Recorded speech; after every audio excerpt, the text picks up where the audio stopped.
এটার মধ্যে কি আছে? এটার ভিতরে ভাই ইসবগোলে বুসি, শাহিদানা, তালমাখানা, ইসবগোল, তোকমা, সিয়াসিড 6টা আইটেম আছে। এই 6টা আইটেমের জন্য আপনার কষা এবং কি আপনার পেটে কোনো গোলযোগ থাকলে চলে যায়, পেট ক্লিয়ার হয়ে যায় এক কথায়। আর আপনি তো এখানে আমি দেখতেছি অনেকগুলো আইটেম আছে। জি ভাইয়া, অনেক আইটেম মাশাআল্লাহ, আমি সবই দেখতেছি যে প্রাকৃতিক, অর্গানিক জিনিস। অর্গানিক মানে জি। কোনো আপনার যে তৈরি কিছু নাই, তৈরি জি। করা কিছু নাই। জি। এর মধ্যে থেকে আপনার এখানে স্পেশাল কি আছে? স্পেশাল আইটেম কি?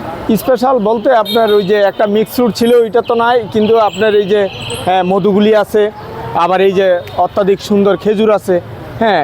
এগুলো আপনার মনে করেন, এই যে দেখেন এই একটা খেজুর আপনার মনে করেন, এটা হচ্ছে আপনার অত্যাধিক সুন্দর একটা খেজুর।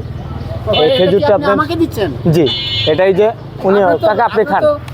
আপনার তো ব্যবসায় লস হবে না, আলহামদুলিল্লাহ আপনাদের দোয়ার বরকতে, আল্লাহ তাআলা মানুষের রুহুর বরকতে আল্লাহ তাআলা ব্যবসা দেয়। আচ্ছা আচ্ছা, এইভাবে কোনো সমস্যা নেই। দেখছি এখানে যে নিম আছে, নিমের তেল। এটা ভাই চুলকানি অ্যালার্জি হলে আপনি এইটা সবচেয়ে আপনি ব্যবহার করলে খুব ভালো হয়। আচ্ছা আচ্ছা আচ্ছা আচ্ছা, ঠিক আছে ঠিক আছে। তাহলে আপনি বলছেন এটা মধু না? মধু একদম খাঁটি মধু? জি, খাঁটি মধু, খাঁটি মধু। আচ্ছা আচ্ছা, ঠিক আছে।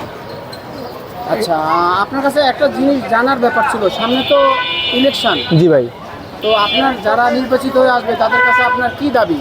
একটাই, এই দেশের ভিতরে মনে করেন একবার ন্যায্য বিচার, সুবিচার, এইটাই যাতে হয়, সুন্দর একটা ভালোভাবে দেশ গড়ে তুলবে এরা, এটাই সবচেয়ে আমাদের কামনা।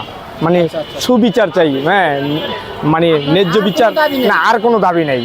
এটা একটাই দাবি, মানে ন্যায্য বিচার হইলে আপনার মনে করেন সুশাসন হইলে সবচেয়ে সুন্দরভাবে দেশ চলবে। আমরা আর কিছু চাই না, আমরা সবচেয়ে শান্তি চাই এই দেশে। আচ্ছা আচ্ছা আচ্ছা, তাহলে ওনার কথা, উনি নির্বাচিত হয়ে যারা আসবে, বর্তমান নির্বাচনে যারা জয়ী আসবে, ওনাদের কাছে ওনার কোনো কিছু চাওয়ার নাই, মানে সুশাসন, সুশাসন, সুশাসন।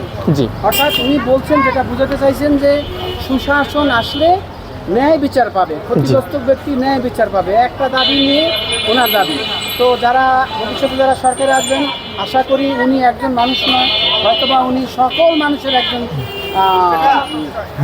ব্র্যান্ড হিসাবে, বিজ্ঞাপন হিসাবে আপনারা এটা দেখবেন। আপনারা যারা ক্ষমতায় আসবেন তারা জনগণকে সুশাসনের ব্যবস্থা করবেন। তবে সুশাসন আসলে দেশে মঙ্গল হবে, ভালো হবে, এইটাই আমরা প্রত্যাশা করি ইনশাআল্লাহ।